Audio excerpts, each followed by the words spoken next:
Donc aujourd'hui, nous allons entamer un autre thème que j'appelle la croyance en Jésus et ses conséquences. La croyance en Jésus et ses conséquences. Je crois qu'il est important que nous puissions éclairer le monde, éclairer l'humanité sur la nécessité de croire en Jésus. Est-ce que croire en Jésus, c'est une option ou croire en Jésus, c'est un impératif? Ces réponses sont très importantes et que l'Église doit savoir répondre à ces questions pour que le monde dans lequel nous sommes soit sauvé. Permettez-moi déjà de m'appuyer sur une pensée biblique qui se trouve dans le livre de Romains au chapitre 10. Je vais lire 3 versets. Le verset 9 jusqu'au verset 10 et le verset 17. Il nous est dit, « Si de ta bouche tu affirmes devant tout que Jésus est le Seigneur, et si tu crois de tout ton cœur que Dieu l'a ramené d'entre les morts, tu seras sauvé. » Verset 10, « C'est par le cœur, en effet, que l'on croit, et Dieu rend juste celui qui croit.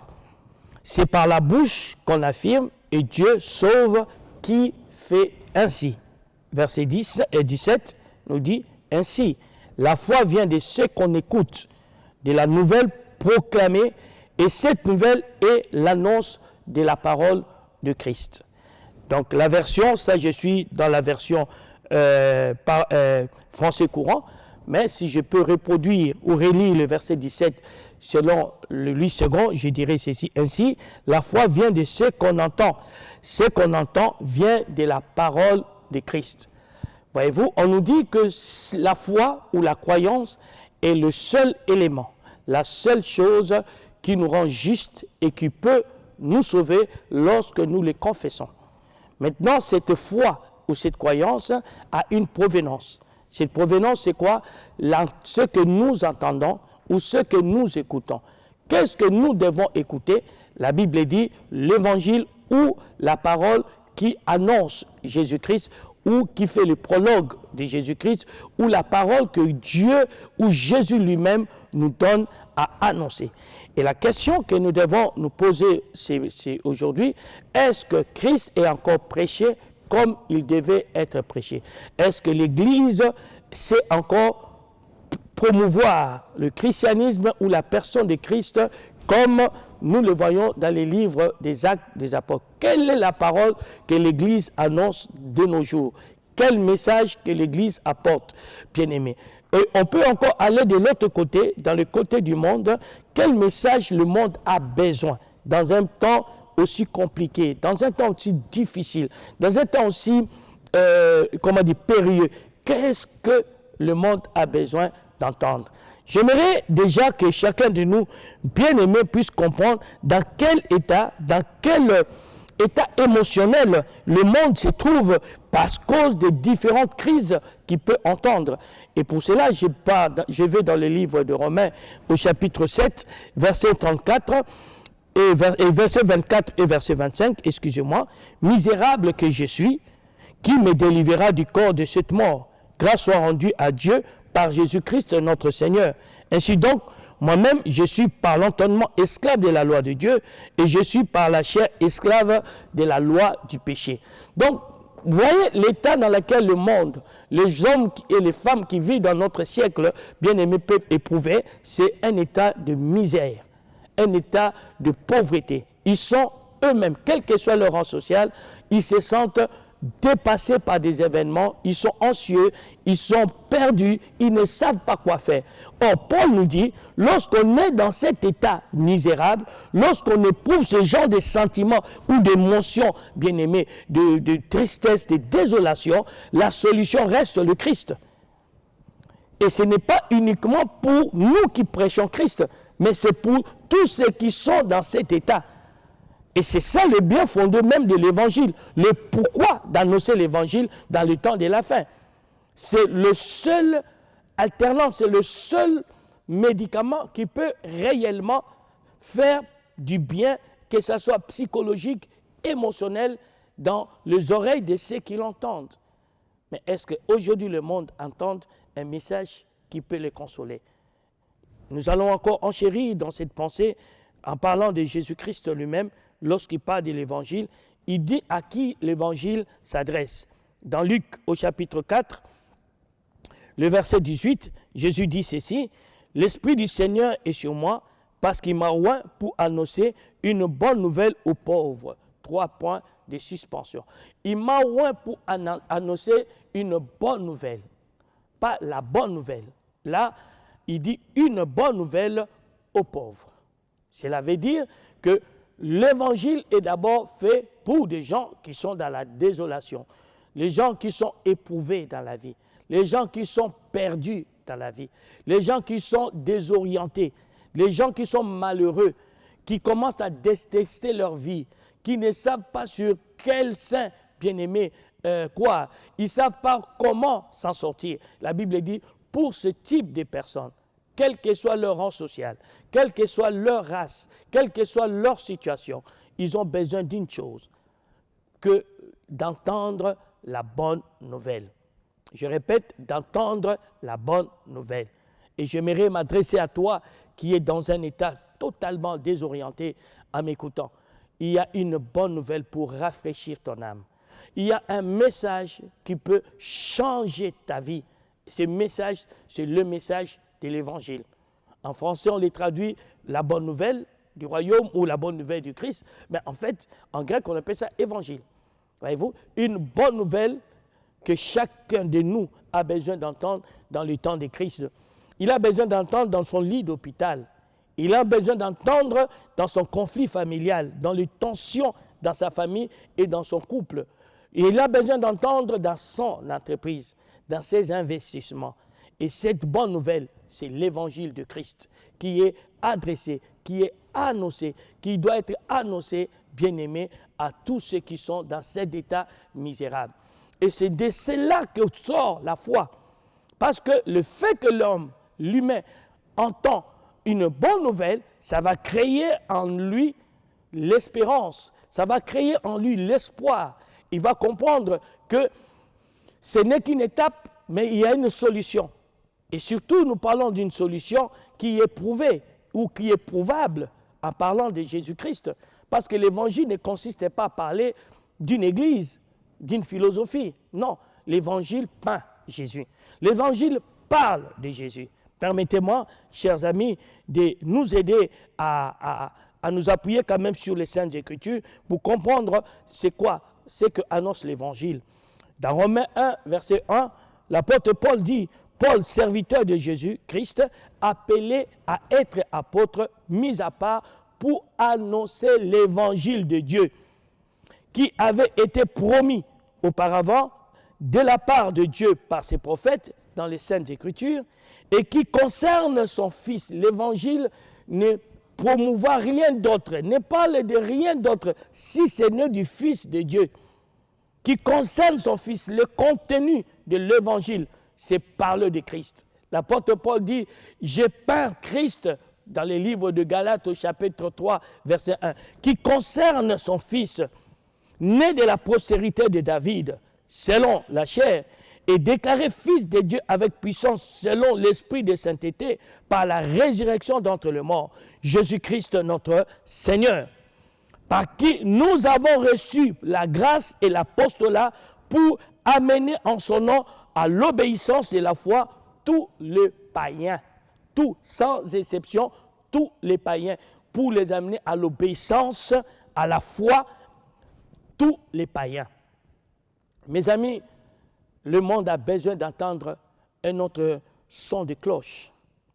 On a trop parlé des choses que le monde n'a pas besoin. L'Église, nous avons dit des choses que le monde ne s'intéresse pas.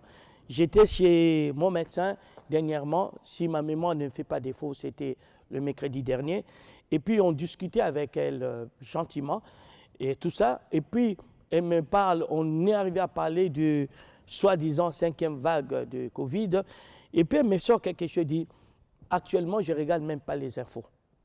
Je regarde, il dit oui, je ne regarde pas, parce qu'à chaque fois on regarde les infos, on ne dit rien d'édifiant, on ne dit rien d'encourageant.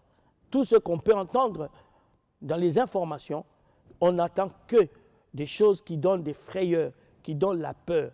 Alors qu'est-ce que ça a comme conséquence? Je peux vous assurer, Église et vous qui avez le privilège de m'entendre, ça peut que créer des stress, des tensions, la peur, les doutes, les incertitudes, l'inquiétude, l'anxiété et tout ce que vous pouvez avoir comme soucis psychologiques et moraux. Et c'est comme ça, ce n'est pas étonnant de trouver que nous vivons une génération où les gens sont méchants, où les gens sont mauvais, parce que leur cœur est détruit par les informations que nous entendons. Et de l'autre côté, qu'est-ce que l'Église dit? Qu'est-ce que l'Évangile et qu'est-ce que les hommes et les femmes de Dieu disent? Quel est le message qu'on peut donner en contradiction? Même quand on part voir son médecin et qui décèle, qui détecte une anomalie dans votre corps, ou il fait un diagnostic, il cherche toujours à avoir un diagnostic différent ou avoir un avis d'un confrère. Mais aujourd'hui, les gens du monde n'ont pas d'avis de Dieu. Ils ne savent pas quoi faire dans le temps comme celui-ci. Pourquoi? Parce qu'il y a un peuple, il y a une race qui a été consacrée pour faire un travail qui aujourd'hui s'éteint et refuse de parler. Il retient la vérité captive. Il refuse de témoigner ce que Dieu est capable de faire. Au point que nous avons l'impression, aujourd'hui, Jésus est faible face aux crises de notre temps. Au point que l'humanité a l'impression que Jésus a déserté. Or, cependant, l'un des noms magnifiques que j'aime, que Jésus porte, c'est le fait qu'il est le sauveur. Et la Bible dit qu'il est le sauveur du monde, pas le sauveur que de l'Église. Il est le sauveur du monde. Et comment dans le temps des crises, on peut faire comprendre aux gens qu'il y a un sauveur qui peut nous sortir, qui peut nous libérer, qui peut nous délivrer de tous ces états dans lesquels nous sommes. Et pour que ces bien-aimés, ces personnes soient convaincues par notre évangile, il faut absolument, je dis bien, qu'ils puissent croire à Christ. Et c'est comme ça qu'ils pourront vivre, comment je peux dire, les conséquences ou les effets positifs de la foi en Jésus-Christ, qui est le thème que j'aimerais aborder avec vous, vous étant que chrétien, que j'aimerais vous inciter à annoncer Jésus, Jésus-Christ seul, et vous étant que païen, pour vous dire, il y a un autre message, un autre son de cloche que vous avez besoin d'entendre, bien-aimés, après avoir entendu des sons de cloche ou des messages, des informations des experts de ce monde, des praticiens de ce monde. Certes, leur information, leur message n'est pas motivant, n'est pas encourageant. Mais avez-vous déjà entendu un autre message, un autre son de cloche? C'est comme celui que je vous parle. La Bible dit, c'est en croyant du cœur qu'on parvient à la justice. C'est en confessant de la bouche on parvient au salut. Le salut veut dire à la délivrance, à la guérison, à s'en sortir, quel que soit le problème dans lequel vous êtes en train de vivre actuellement. Il a dit, le salut, c'est, comment je peux dire, c'est le remède à tous vos problèmes. Et la Bible dit, c'est en croyant qu'on parvient à la justice, c'est en confessant on parvient au salut. Et pour que vous croyiez, il faut que je vous annonce la parole de Christ, c'est-à-dire l'évangile de Jésus. Cet évangile dit quoi?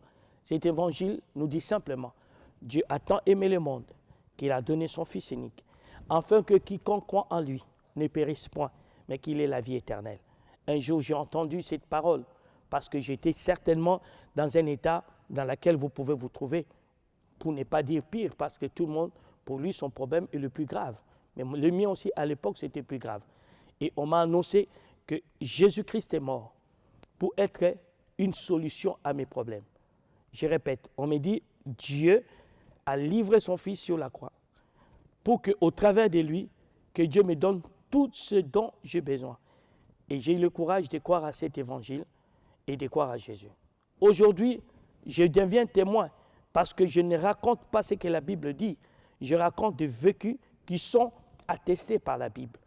C'est pourquoi j'ai l'habitude de dire, l'évangile n'est pas à être annoncé par tout le monde. L'évangile est la profession des témoins, des gens qui ont expérimenté Christ, qui ont des témoignages palpables, tangibles de ce que Christ est capable de faire. Et moi, ce jour-là, c'était au travers de l'évangile de l'apôtre Emmanuel Mbilé, j'ai donné ma vie à Jésus. Et aujourd'hui, je ne regrette pas. Je peux t'assurer. Je ne dis pas que je n'ai plus de problème, mais je sais qu'à chaque problème que je peux rencontrer dans ma vie, j'ai un sauveur, j'ai un libérateur, j'ai un médecin, j'ai la solution. C'est comme ça, même quand les problèmes arrivent, à un moment, je suis choqué. Mais quelques minutes après, je commence à rire. Parce qu'il n'y a que ceux qui ont cette foi qui peuvent rire de leurs ennemis, selon Psaume 2, verset 4. On dit Dieu rit de ses ennemis. Donc, il y a une dimension quand vous êtes imprégné de l'évangile, quand vous êtes imprégné de, comment je peux dire, de la parole et la vérité, alors on peut se moquer des problèmes qui nous arrivent. Et l'entourage et les gens qui sont autour de nous sont quand même choqués. Ce sont qu'on est comme si orgueilleux, prétentieux. On dit, mais il ne voit pas ce qui lui arrive. Mais non, nous sommes de ceux qui pensent, le malheur atteint souvent les justes, l'Éternel en délivre toujours. Et voyez-vous, ce n'est pas un slogan, c'est vraiment quelque chose que nous vivons tous les jours. Tous les malheurs qui atteignent les gens du monde nous atteignent et nous a déjà atteints. La maladie a déjà atteint ma famille. Le chômage a déjà atteint ma vie. Le péché a déjà atteint. Tout ce que vous connaissez comme souffrance et problème, ces choses m'ont déjà atteint et certains continuent à m'atteindre ou à atteindre dans ma famille. Mais ce qui est important, ce n'est pas ce qui t'atteint, mais l'issue de ce problème. Et heureusement pour nous qui sommes en Christ, nous sommes plus que vainqueurs par celui qui nous a aimés. Voilà ce que je peux vous proposer dans cette première partie de mon évangile, de vous amener à croire à ce Sauveur pour qu'il reste là en permanence à votre côté quand ça va mal, qu'il puisse aussi intervenir.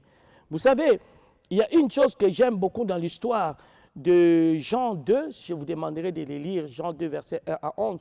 On dit, quand on célébrait les mariages, les couples ont eu aussi la sagesse d'inviter Jésus dans leur mariage. Mais ils invitent Jésus pas quand tout va mal. Ils invitent Jésus quand tout allait bien. Ils étaient contents de faire leur mariage. Ils étaient contents de rencontrer l'âme sœur. Mais ce qu'ils n'avaient pas écrit ou n'avaient pas compris, dans la vie, il y a des hauts et des bas. Les crises ne préviennent pas. Les crises peuvent arriver même au moment où vous êtes dans la joie, où vous êtes dans l'égaiement, et ça vous surprend. Et heureusement pour eux, quand la pénurie de vin arrive, ils avaient déjà anticipé la solution parce que le Sauveur était là. S'il peut sauver même le mariage par le miracle des miracles de vin, à combien plus forte raison, il est disposé à sauver votre santé, à vous guérir des maladies où vous êtes. Il suffit simplement que vous l'invitez aujourd'hui. Alors pour ça, je vais vous inviter à pencher votre tête et à fermer vos yeux, parce que la prière est efficace lorsque nous sommes concentrés. Alors vous allez répéter cette prière après moi. Je commence. Dites après moi, Seigneur Jésus, je réponds à ton appel. Aujourd'hui, je décide de croire à ta mort rédemptrice et à ta résurrection pour être justifié. Et je confesse de ma bouche que tu es mon sauveur et mon Seigneur personnel. Par conséquent, je suis sauvé. J'ai la vie éternelle. Par la foi en ton nom, j'accède aux natures des enfants, à la nature des enfants de Dieu. J'expérimente le pouvoir des enfants de Dieu et je manifeste la vie de Dieu. Je reçois par la foi le Saint-Esprit que tu as promis à tous ceux qui croient en ton nom. Et je déclare désormais, les fleuves d'eau vive couleront de mes seins. Au nom de Jésus-Christ, que j'ai ainsi prié. Amen. Vous êtes magnifiques, vous avez fait une bonne démarche et vous allez voir les conséquences de votre acte. Car à partir de maintenant, beaucoup de vos malheurs vont disparaître sans vous donner des explications. Parce qu'il y a un débandade dans votre vie. Les problèmes sont en train de déménager parce que le roi des rois a fait son entrée dans votre vie. Que Dieu vous bénisse. À notre prochain message. Soyez bénis.